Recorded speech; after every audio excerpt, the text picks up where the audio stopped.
November 21st, 1943. Bitio Island, Tarawa. Atoll. The air smells of rot, salt, and gasoline. US Marines from the 2nd Division crawl forward across scorched coral sand, pinned by machine gun fire, erupting from pillboxes built into the seawall. Sergeant William Red Brayley presses his face into the dirt, the heat from a nearby wrecked Amtrak still burning against his cheek. Ahead of him, a black slit in a bunker spits fire, not the kind from a flamethrower, but from a Nambu heavy machine gun. "Flamers, up!" someone yells. 2 Marines rise from the sand, the first hunched beneath the weight of a cylindrical tank. An early M1A1 flamethrower, the second carrying a rifle to cover him. Japanese defenders shout inside the bunker, laughing between bursts of gunfire. They'd seen these toy weapons before, often sputtering out before reaching their mark, but Brayley watches as the Marine crouches low, twists the ignition valve, and squeezes the trigger. A hiss, then a roar.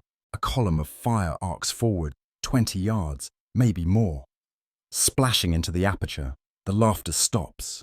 The flame sucks the oxygen from the air, creating a low, monstrous whomp. The bunker erupts from within, smoke and ash spilling out like breath from a dying beast. Brayley looks to his left. More Marines move up with flame units, clearing interconnected trenches one at a time. The Japanese had built a labyrinth here, a honeycomb of death reinforced by coral and concrete. For 2 days they'd mocked the Americans' efforts, but now the fire was finding them, crawling into holes, licking through tunnels, turning the night into a hellscape of liquid flame. When the smoke finally lifts, the laughter is gone. Tarawa has fallen, but at a price. Over 1,000 Marines dead and lessons learned in blood. The flamethrower had proven its worth, but also its horror. Many Marines would later admit they had nightmares about the weapon they carried. Yet command took note. If these islands were filled with tunnels, then fire would be the only language the enemy understood. June 18th, northern Saipan. The jungle breathes like a living thing, wet, steaming, alive with unseen eyes. Corporal Eugene Mac McAllister wipes his brow, his flamethrower tanks clanking softly as he moves through waist-high ferns. His squad has been ordered to clear a ravine where Japanese defenders are believed to be hiding. But it's not a bunker this time. It's an entire underground network carved into the limestone, with tunnels so tight even a Marine can barely crawl through.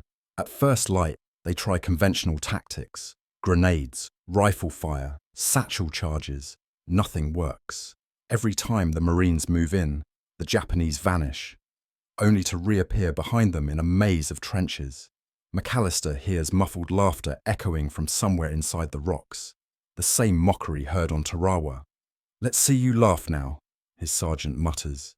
They move into position. 2 men with Thompsons flank the mouth of a cave, while McAllister shoulders the hose of his new M2 flamethrower.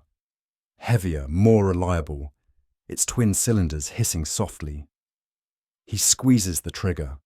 A tongue of flame bursts forward, liquid fire clinging to the rocks, crawling deep into the darkness. Then comes the sound, a rushing whoosh, followed by screams muffled by the cave's echo. Within seconds, the laughter is gone.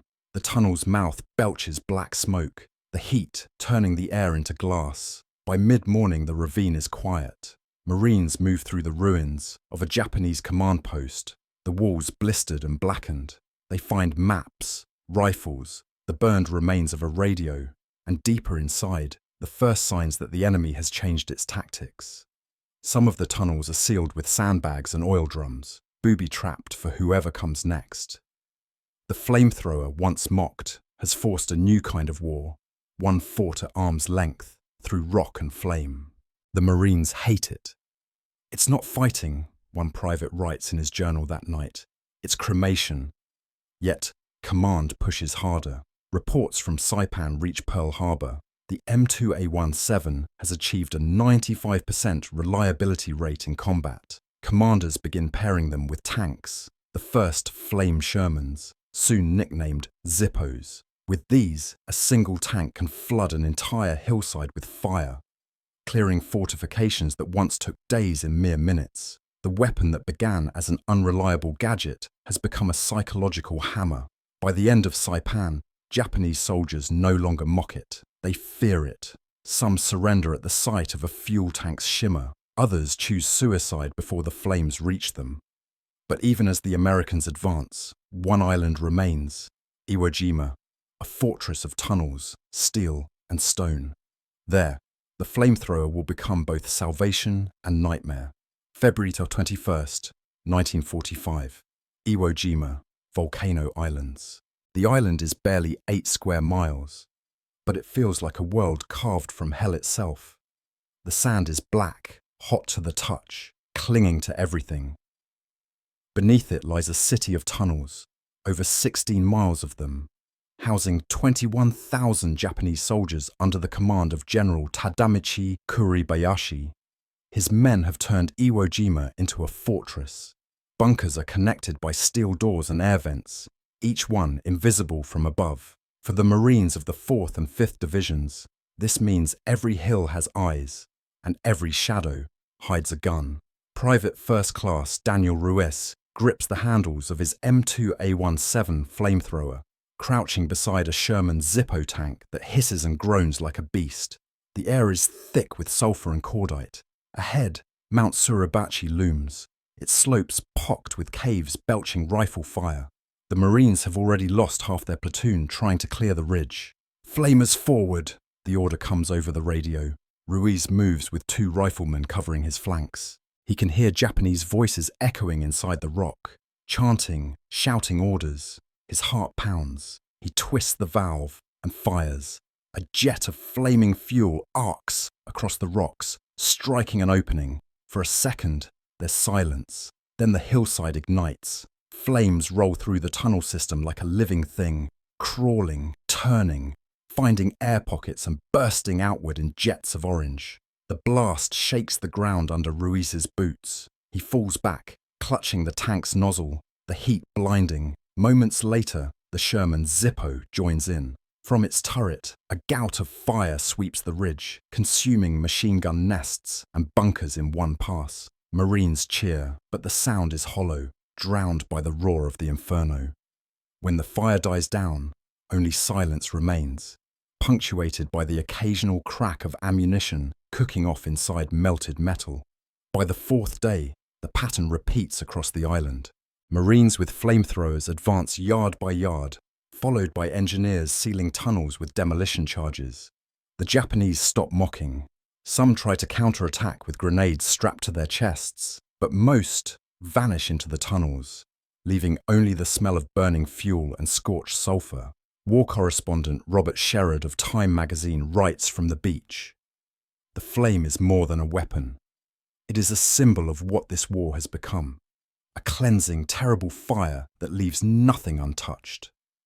Kuribayashi's men fight to the last.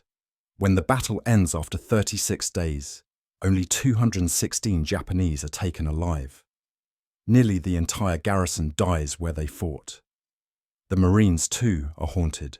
More than 6,800 killed, many scarred by the weapon they carried. Yet the lesson is irreversible. Fire has proven stronger than steel, stronger than fear. The flamethrower, once mocked as a toy, has rewritten the psychology of combat. As the smoke clears over Iwo Jima, a Marine stares at the cooling tanks beside him.